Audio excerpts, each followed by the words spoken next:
Si Raulo talaga.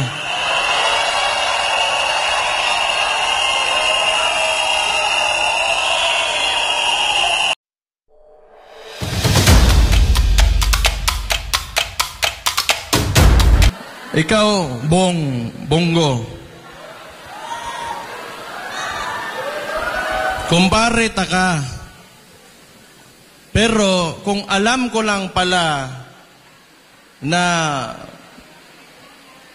magkakaganito,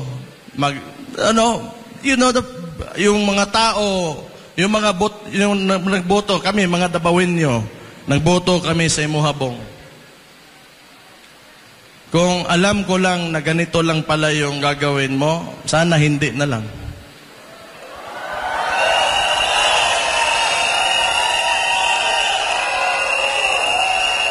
Sa totoo lang. Ako, yung iniidolo ko talagang senador, si Miriam Defensor Santiago, the late Miriam. Purya hisgot lang kasi wala na yung tao. Pero iniidolo ko talaga. Yun talaga yung hero ko. Pero unfortunately for us, mas napabilib pa ako nitong si Risa Contiveros kaysa ni Bong. Kasi ever since talaga, nasa previous administration, kalaban yan hanggang ngayon consistent yan at di talaga natatakot yan. Pero, maglalagay tayo ng mga... You have time, pare, Bong, na kahit you have time to redeem yourselves. Iyatag ni, pakita sa mua that you will stand by the Filipino people. Show your love, yung pagmamahal mo sa bansa, na mas umaapaw pa kaysa sa pagmamahal mo sa sarili mo.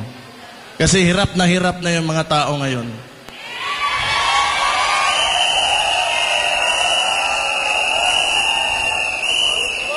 Ikaw pa naman, pramisan ka ng 20 pesos na bigas.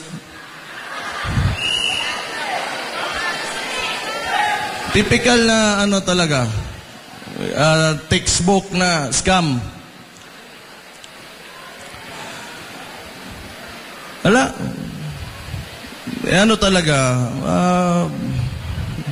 pangloloko lang talaga nakikita ko. Abuse of authority, lahat ng pinapakita ng administrasyon na to is not a good example, for our current leaders and our future leaders. Kung yan yung pinapakita na ugali, kultura, and ways of handling government, then kawawa naman yung Pilipinas talaga.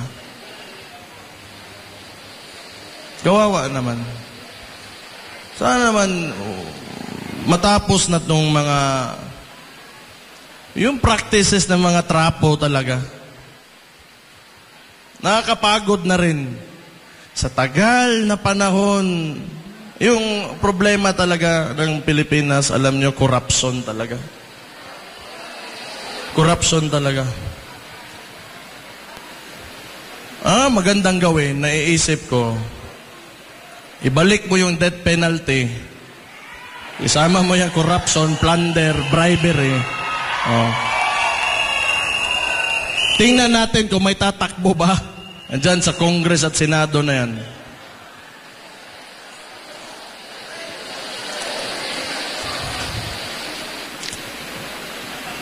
Kung nakikita nga, mga elected officials, ikaw yung boses ng tao eh. And you're in a national position. And you should be saying something. Especially when it's very clear, kitang-kita na ng lahat, the atrocities of what the administration is doing.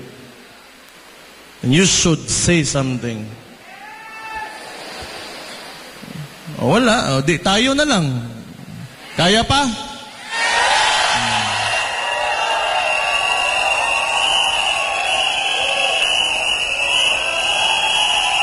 Pero alam nyo, hindi ako naniniwala na hindi kaya talaga ng Pilipino.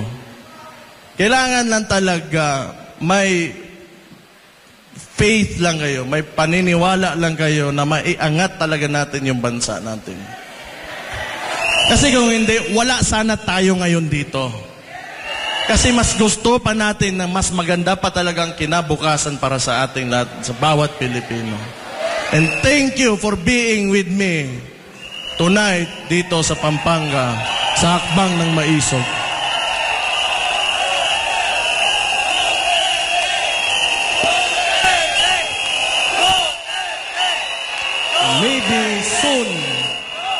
Maybe soon, you know, yung mga anak natin, yung mga our grandkids, yung mga apo natin, they will be living in a better Philippines, na mas maganda, mas maayos, mas maligaya na Pilipinas. So, salamat for being with us sa Hakbang ng Maisog. Ituloy nyo lang. We share the same sentiments. Gusto natin ng maayos na kinabukasan at may seguridad para sa mga susunod sa atin. The future generation. Yun talaga yung mahalaga. Someday, hindi na nila pagdaanan pa yung mga dinadaanan natin yan. We should give them, you know, better problems than what we have now. And I think that is the ultimate goal and our ultimate responsibility as parents and as elders sa bansang ito. So, kailangan sama-sama talaga tayo, united tayo with one cause na at isang paniniwala na makakamit natin mas maliwanag at mas progresibo, magandang Pilipinas pagdating ng panahon.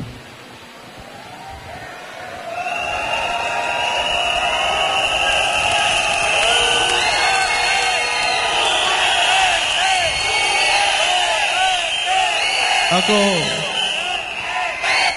nagkakaroon lang din ako ng pag-asa dahil nandyan din kayo. Hindi rin kayo, huwag kayo mawawalan ng pag-asa.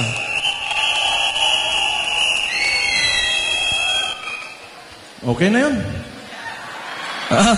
Tama na, marami pa magsasalita. Pero,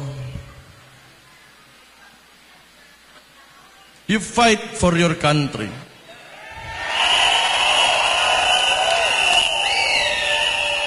Because as it seems now, nobody is, kundi tayo lang mga tao na nandito sa mababa lang.